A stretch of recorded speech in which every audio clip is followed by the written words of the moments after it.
Bismillahirrahmanirrahim. Assalamualaikum warahmatullahi wabarakatuh. Saya Habib Muhammad Saleh Daulay.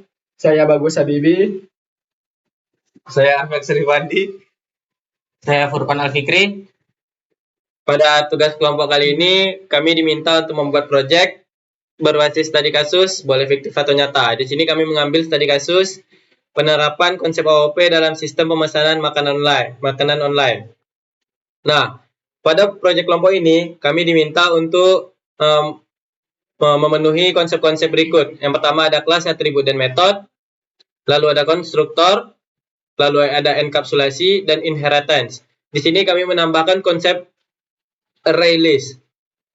Langsung saja kita masuk. Yang pertama ada kelas dan objek atau kelas, atribut, dan metode. Nah, di mana kelas itu adalah blueprint. Kelas itu merupakan kelas utama yang kelas itu adalah blueprint atau cetakan objek. Di sini kami memiliki 1, 2, 3, 4, 5, 6, ada 6 kelas. Nah, yang disebut kelas itu ini. Dia berupa blueprint atau objek cetakannya nantinya. Lalu contoh kelas makanan, pengguna, restoran, pesanan. Kenapa makanan dan makanan minuman .java ini bukan termasuk kelas utama? Karena dia merupakan kelas anakan dari inheritance. Dia nanti mewarisi kelas makanan. Lalu langsung saja ke code-nya. Nah, di sini ada private string nama, ini berupa atribut. Begitu juga dengan private integer saldo berupa atribut. Privat di sini merupakan bagian dari enkapsulasi data nantinya yang akan dijelaskan oleh teman saya Bagus. Lalu di sini ada metodenya, yaitu public string getinfo return pengguna. Nah, dia metode bisa dikatakan fungsi atau aksi yang dimiliki oleh kelas. Properti tadi berupa data atau ciri-ciri yang seperti ini, ada nama, saldo. Nah, selanjutnya ada konstruktor. Konstruktor yang akan dijelaskan oleh Furqan Al-Fikri. Baik, masuk kepada konstruktor. Konstruktor adalah metode khusus yang dipanggil otomatis saat objek dibuat. Tujuannya untuk inisialisasi awal. Nama konstruktor harus sama dengan nama kelas. Tidak punya return tipe, bahkan void pun tidak punya. Lanjut ke contoh codingannya. Di sini public makanan. Nah, yang disebut dengan konstruktor adalah yang this tip dot nama sama dengan nama. Nah, di sini kan tadi saya bilang bahwa nama konstruktor itu harus sama dengan nama kelas. Nah, di sini nama konstruktornya itu adalah this dot nama. Kemudian nama kelasnya adalah nama. Dan seperti itu juga selanjutnya. Kemudian contoh penerapannya di sini saya pada public makanan minuman. Di sini isinya itu karena di sini adalah termasuk ke dalam konstruktor, maka di dalam publiknya ini sudah ada tipe datanya, yaitu string nama, int harga, dan string kategori. Baik, sekian. Lanjutnya akan enkapsulasi dilanjutkan oleh Bagus Habibi. Bagus Habibi.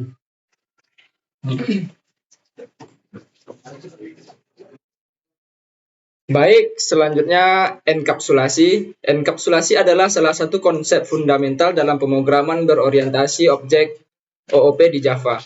Ini adalah prinsip yang membungkus atribut dan metode yang beroperasi pada data tersebut dalam satu unit yang disebut kelas, sekaligus menyembunyikan detail implementasi internal dari dunia luar.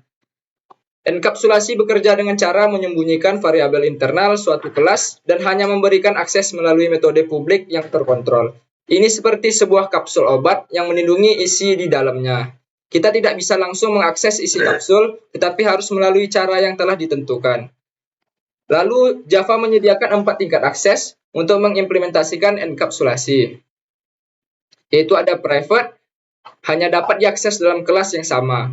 Lalu ada default, dapat diakses dalam paket yang sama. Lalu ada protected, dapat diakses dalam package yang sama dan subclass. Lalu ada publik, dapat diakses dari mana saja.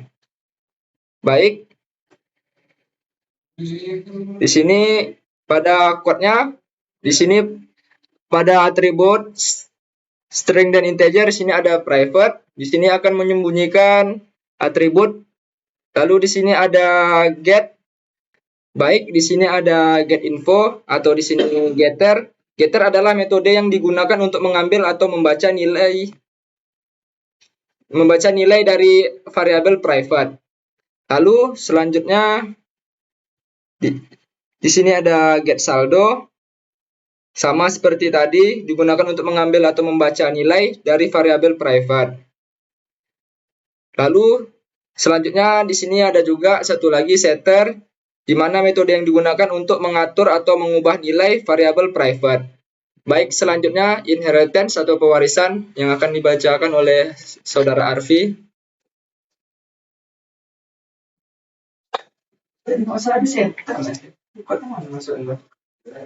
Baiklah, di sini saya akan menjelaskan tentang increment atau pewaris. Inheritance atau pewaris. Pewaris memiliki kelas anak memakai data atau metode kelas induk. Contohnya adalah makanan, minuman, extend makanan. Baiklah, langsung saja ke codingannya. Di sini kita membuat public class makanan, minuman, dan extended makanan. Dan kita menambahkan string kategori. Kemudian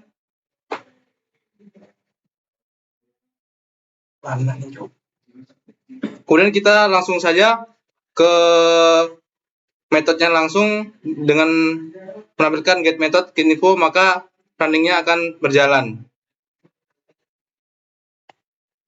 Selanjutnya akan dibacakan oleh Habib.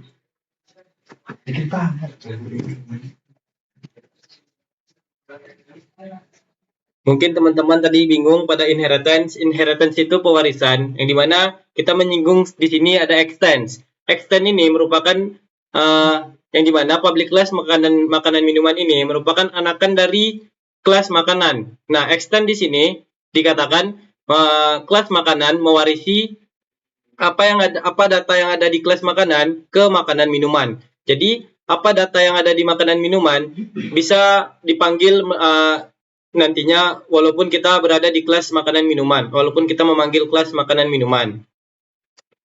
Kita masuk ke array list. Array list itu apa? Array list itu adalah struktur data fleksibel yang bisa menambah, mengambil, dan menghapus data. Tetapi di sini kami menggunakan metode add, get, size, yang dimana itu ada menambahkan data, mengambil data, dan menghitung data. Menghitung jumlah data nantinya. Langsung saja kita masuk ke contoh codingannya. Nah, dapat di sini dilihat array list makanan minuman itu merupakan array listnya. Di sini makanan minuman karena kami akan menampilkan menu makanan minuman pada array list ini. Nah, selanjutnya tadi dikatakan kami menggunakan 3 metode, yaitu ada add, ada get, dan size. Nah, dapat dilihat di sini.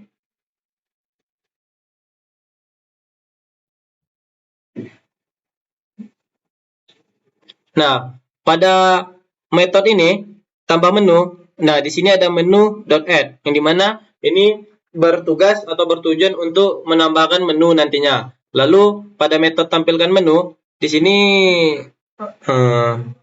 di sini ada menu.get, yang dimana ini akan mengambil data menu nantinya.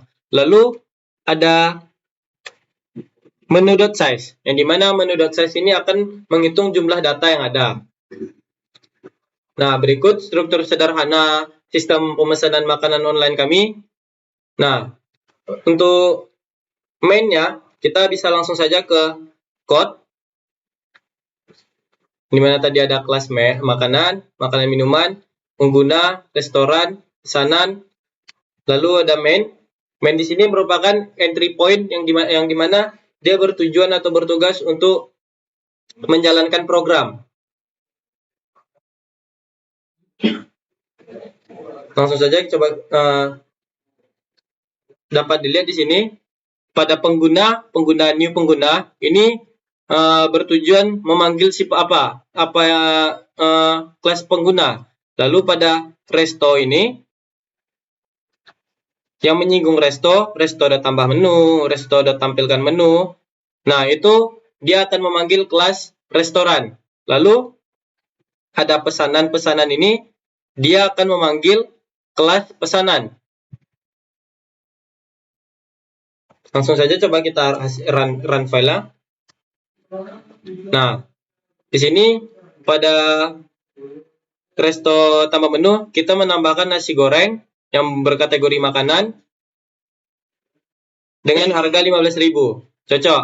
Lalu rincian pesanannya juga ditampilkan, yang dimana pesanan tersebut dipanggil di sini ya. Pesanan berhasil dibayar. Nah, saldo ini berupa dari get, ya kan? Get. Sekian mungkin itu saja yang dapat kami sampaikan. Lebih dan kurang kami mohon maaf. Wabillahi taufik wal hidayah. Wassalamualaikum warahmatullahi wabarakatuh.